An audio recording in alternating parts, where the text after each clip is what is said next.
Okay. Sorry about this. The, just the share sound. I think this will work. Okay. Try one more time.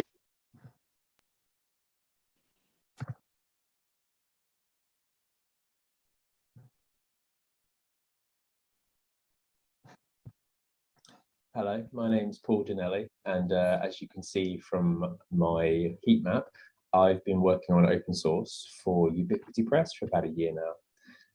The point of this video is to give you a brief overview of the Hyrax ORCID gem that we've been working on, which provides a link between Hyrax and Hyku repositories and a user's ORCID profile. So if you want any more information about the gem, you can find it on the Ubiquity Press GitHub organization. For those that don't know, ORCID is a unique identifier that helps distinguish researchers who might be referenced in works. So the gem itself integrates pretty seamlessly into Hyrax. So the first thing you have to do after obviously installing the gem in your gem file is go down to features and just toggle on the feature flipper. Now, when you go up to your profile, you'll see that there's actually an extra panel here that gives you a little extra text about what it is and what it's used for. So if you link your ORCID user, this is the sandbox. So you have to use a mailinator email address here. If you sign in, the first time you do this, you'll be asked to authorize the specific trusted organization.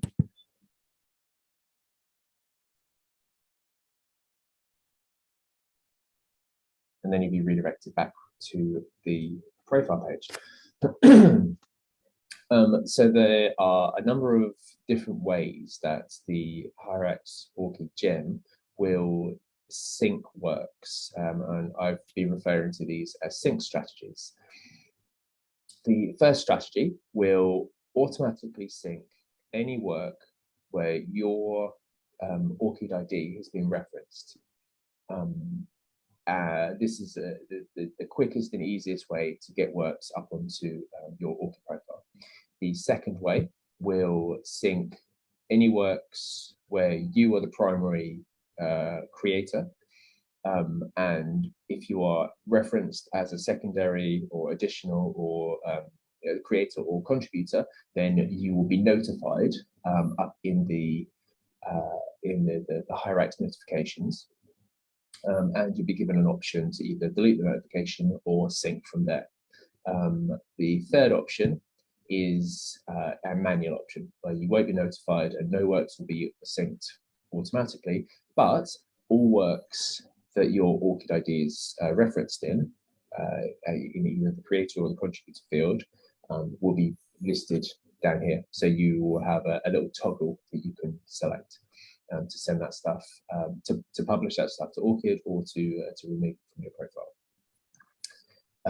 Because Hyrax also has a front-end user profile, we are giving the option to list either your educational qualifications, employment, etc., to display on there. So that will be pulled in from ORCID in a background JavaScript request and then presented on the page.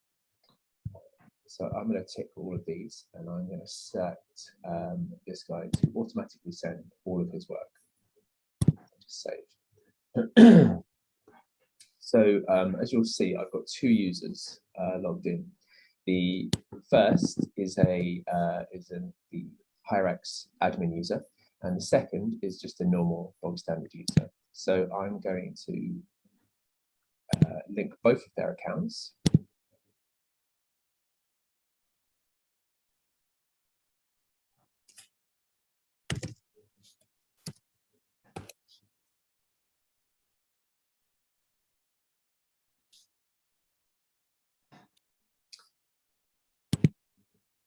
So this user wasn't asked to authorize their account because they'd already done it.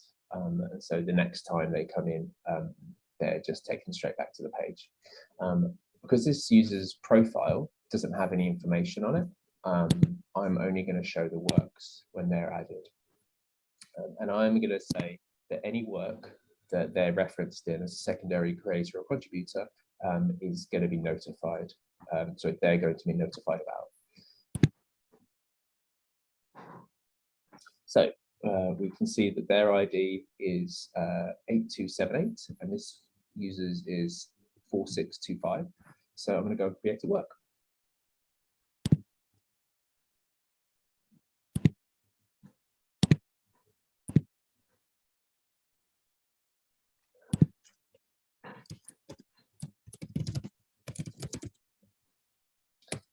I'm going to add myself, of the first user, sorry, as the primary creator, and I'm going to add the secondary user, which is also me, but before I got married. Change my name as an additional creator. So that is keyword. I'm going to select a write statement. I'm also going to add some lip-sync tests.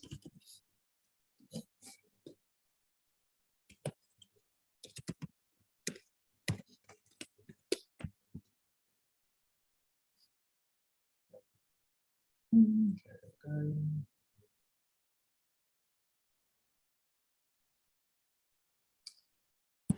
File.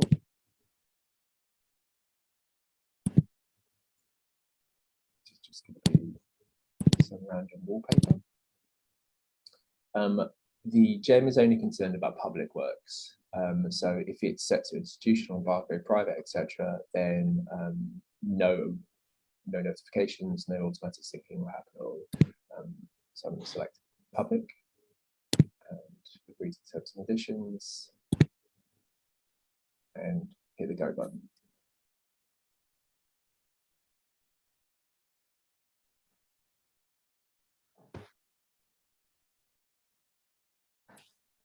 So now that my work's been synced, I'm going to refresh this user. And we see that we've got a work where I've been referenced, the second user, which is here. And we've got a notification. So if I go into my notifications, I can see that the first user has added me as a collaborator on the work title that we just created. Because of the way that Hyrax works, we can't actually delete the notifications after, well, I don't believe you can anyway, delete the notifications after the work has been synced. So once the user has approved the action to sync it to their profile, they're just told that they can delete the notification. So now if I go into my profile, I can see that I've got one generic work, sorry, a generic work, it's just the title, the contributors, and the description that we added. If I go back to the other user's profile, which is a little more fleshed out, and refresh,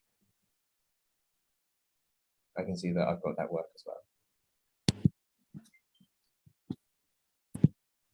So if I go back to the dashboard and into the profile, I get the same works listing here as I do. And with this sync to ORCID checkbox, so if I decide that actually I don't want this work to be synced anymore, I can untick this, and in the background, the request will happen, send a delete notification to ORCID, and the next time I come back, the work has been removed. And this is the same for both of the users.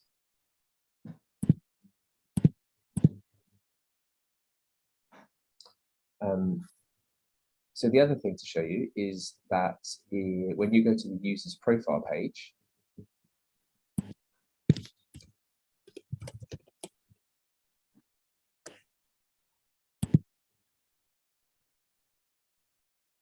we add a little text tell the user that something is happening in the background because we're making an external API request.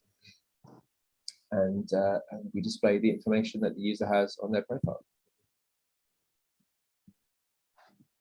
The reason there's no works here is because we've just taken off the work that would have been presented. So if I resync this,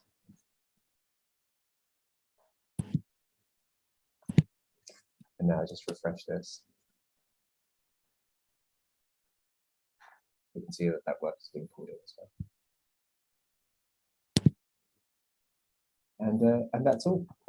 If you have any questions, then get in touch through the GitHub page. And if you find any issues or you want to try it out, just let us know. Thank you.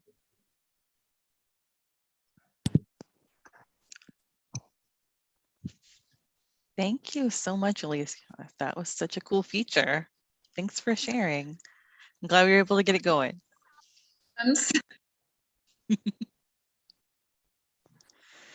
Any questions, please get in touch. Paul, Danelle, Lima. Awesome. All right, next up we have Bess with Doxxing Prevention and Recovery.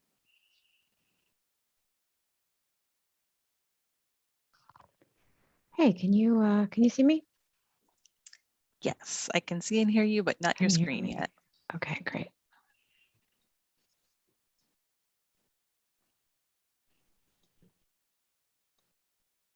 How about now? Yes. Great.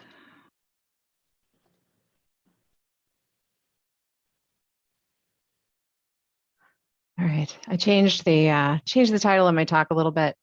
Hi, my name is Bess Sadler. I work at Princeton University Library, and I use she or they pronouns. I identify as non-binary. This talk has a content warning. I'm going to talk about suicide, but not in detail. First, a definition. Doxing is the act of publicly revealing private information about an individual or organization, usually through the internet. Doxing may be carried out for various reasons, including online shaming, extortion, and vigilante aid to law enforcement.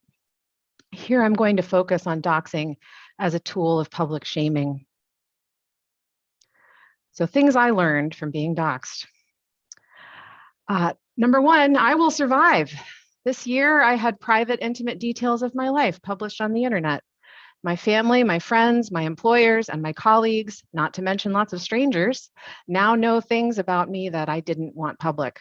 It was terrifying and shaming and really difficult. And also, here I am, still here. I will survive this. But not everyone has survived this. I'm here to talk to you because not everyone does survive. This is a comic by Sophie Labelle that prodded my conscience into giving this talk, even though I'm afraid that calling attention to myself like this might make the harassment worse. In the comic, the first person says, trans people should stop playing the victim. Nobody is out to get you. And then the second person says, did you know that there's an entire online community dedicated to harassing and stalking trans and non-binary people? They target the most vulnerable or visible people online and make their lives as hard as possible by spreading lies and rumors about them and by attacking their friends and family. Their bullying has caused the deaths of several people. They are murderers. This is not a game, this is real life. And then at the bottom it says, RIP, Near, Julie, Chloe, and other victims of KiwiFarms.net will get you justice. We never have all of the information about why a person might die from suicide, but being doxxed, bullied, and publicly shamed certainly do not improve anyone's mental health. A thing I learned this year is that a common outcome of doxing is that the victim loses their job. This felt shocking to me when I learned it. The victim loses their job? But upon reflection, it isn't that surprising. Employers often don't know what doxing is. They don't know that it disproportionately affects people with marginalized identities, people of color, women, trans and non-binary people, people with disabilities. All are disproportionately targeted by online harassment, including doxing. Even when a victim isn't fired, online harassment makes it more difficult to do our jobs. As a software developer, I have to maintain an online presence. I have to use online tools to commit and review code, to engage in conversations, and to attend conferences like this. But I also learned that there are ways to help. I am here giving this talk because I want to say thank you. When I was being attacked this year, people from this community reached out to me to make sure I was doing okay. Thank you. It makes a huge difference. It isn't always easy to know when someone is struggling. Because of the nature of public shaming, a person experiencing it might try to keep it as secret as possible. That's why it is vital that we establish communities where it is safe to bring our whole selves to work and where we can safely discuss the challenges we are facing. If you are facing harassment, please reach out to the community helpers. We will not always be able to stop the bad behavior when it is coming from outside the community, but knowing that you are not alone, sharing your experiences with others, and finding ways to ensure that you are at least protected within your professional circles can make a big difference. I am grateful to Heather Greer-Klein and Hannah Frost and all of the people who worked on the new Samvera Code of Conduct and anti-harassment policy. This year, I relied on this policy to protect my ability to do my job, and it worked. Big thanks also to my boss at Princeton, Kate Lynch, who checked in on me regularly and made sure I had the support I needed. I'm so grateful to be part of a community and a workplace that prioritizes everyone's safety and ability to participate. And finally, I'd like to share some resources that were helpful to me. I highly recommend following these guides to secure your online presence and plan for your personal information security, ideally before you experience a data breach. I also highly recommend the bystander intervention training offered by Hollaback. Princeton University Library offered this training to all staff this year, and it was very useful. I also want to recommend the guide for employers published by Crash Override. I would like to see more awareness of this subject in management training and planning for online events and collaborations. In closing, I want to again say thank you. Being a part of this community means so much to me, and I'm glad to still be here.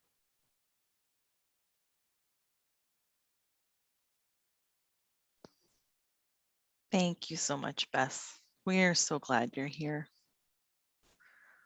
And thank you for sharing that.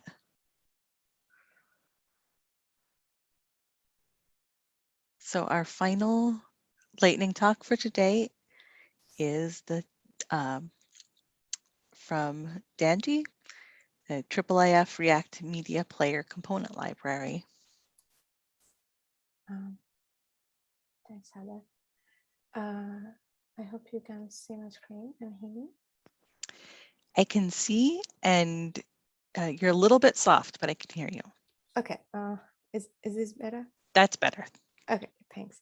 So, yeah. Hello, everyone. I'm Jalanji Bitana. I'm a front-end developer with the Avalon team at Indiana University. Today, I'm going to talk about the IIIF React Media Player, focusing on the recent component changes. First of all, what is IIIF React Media Player? It is a component library exportable via NPM, and it uses a IIIF 3.0 presentation manifest to render multiple components. We had only a media player component and a structured navigation component up until recently. And since the last virtual connect, we have been working on a transcript component. And we're glad to say that we have completed its work, and it's included in our latest release, version 1.2.0. First, let's see what the use case was for this component. The first one is from a community perspective, where there's a need for a client that can render transcript annotations in a IIIF 3.0 presentation manifest. And the second one was from Avalon's perspective, where we needed a way to render transcript data in Avalon alongside our current player, which does not utilize a IIIF manifest to weave the resources. So to cater for both of these use cases, we designed a transcript component as an independent component. What it means is that this can be used without the IIIF player wrapper like the other two components we have. This wrapper contains the state providers acting as the central state management system, and it enables communication among the components by sharing the state information. And the transcript component is not making use of the state providers. This way, it can be integrated with different players out there.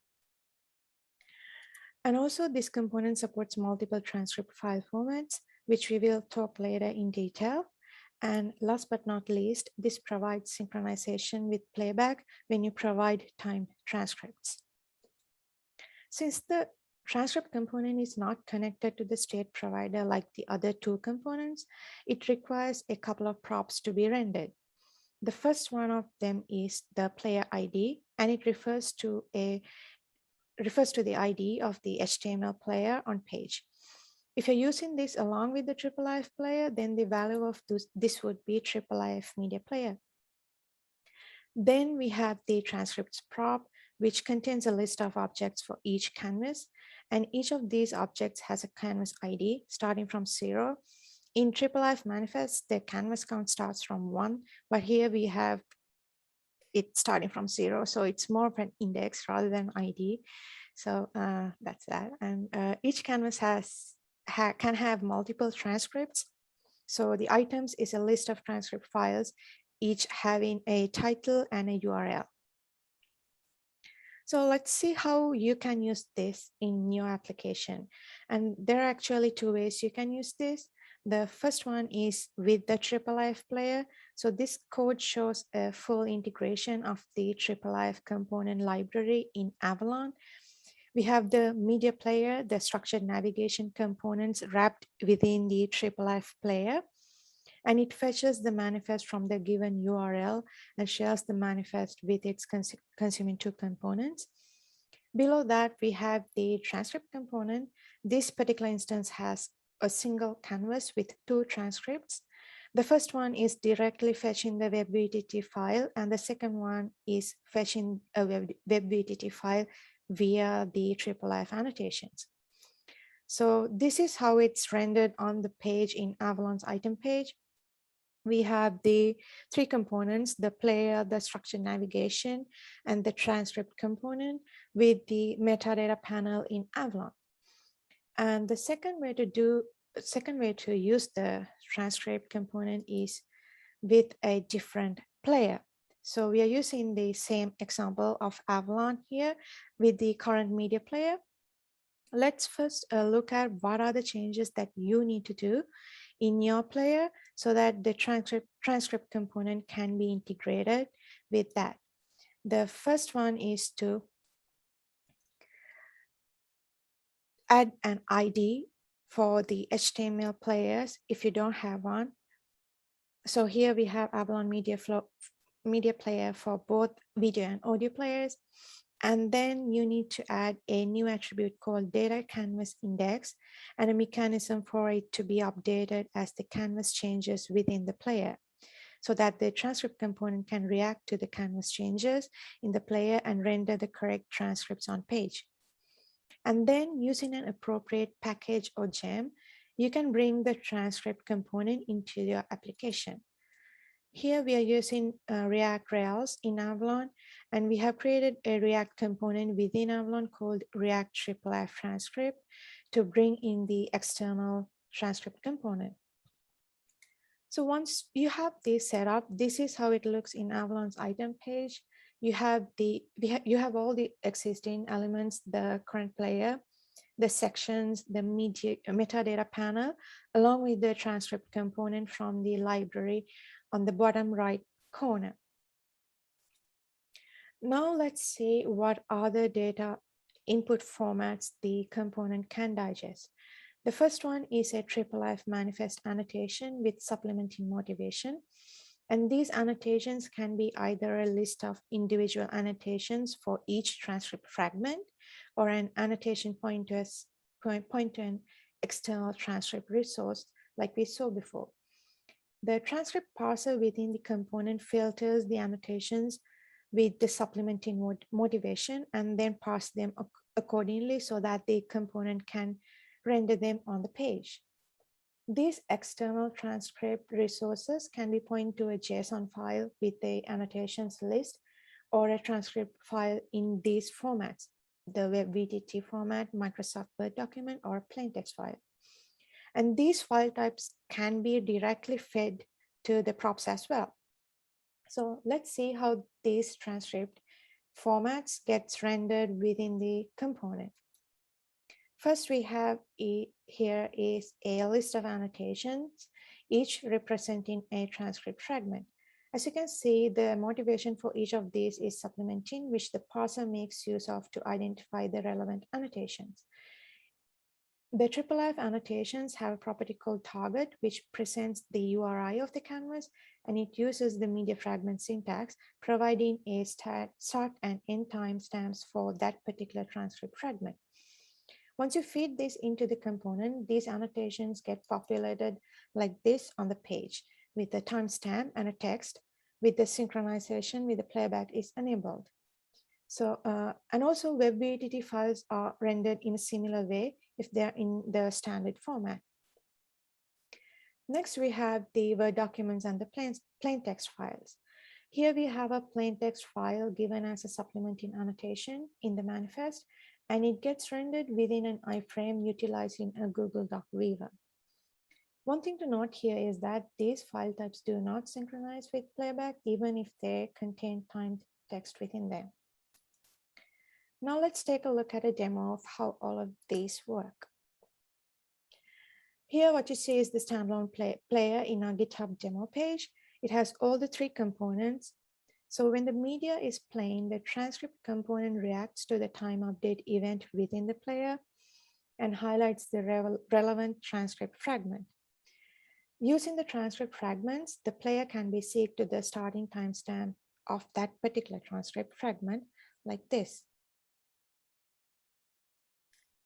And also when you're using this with the structured navigation component, the navigation updates from that component is captured by the transcript component via the time update event in the player. Like that. So that's how all of it works. So to the next one. So this was our to-do list from the last Virtual Connect presentation. And since then, we have updated the parser to work with Aaaf 3.0 presentation manifest. And we have added the transcript support as a new component. And in the future, we are hoping to work on these and also improve the player's functionality so that it's in par with our current Avalon player. So we would like to keep improving this further, and we appreciate your contributions. It can be either writing new code or testing this out and giving feedback, and also reporting issues with it on our GitHub repo. And also you can reach us via our Slack channel listed here. And here's more ways to connect with us at Avalon. And we have a poster presentation tomorrow evening. Please join that discussion if you'd like to learn more about how Avalon handles transcripts using this.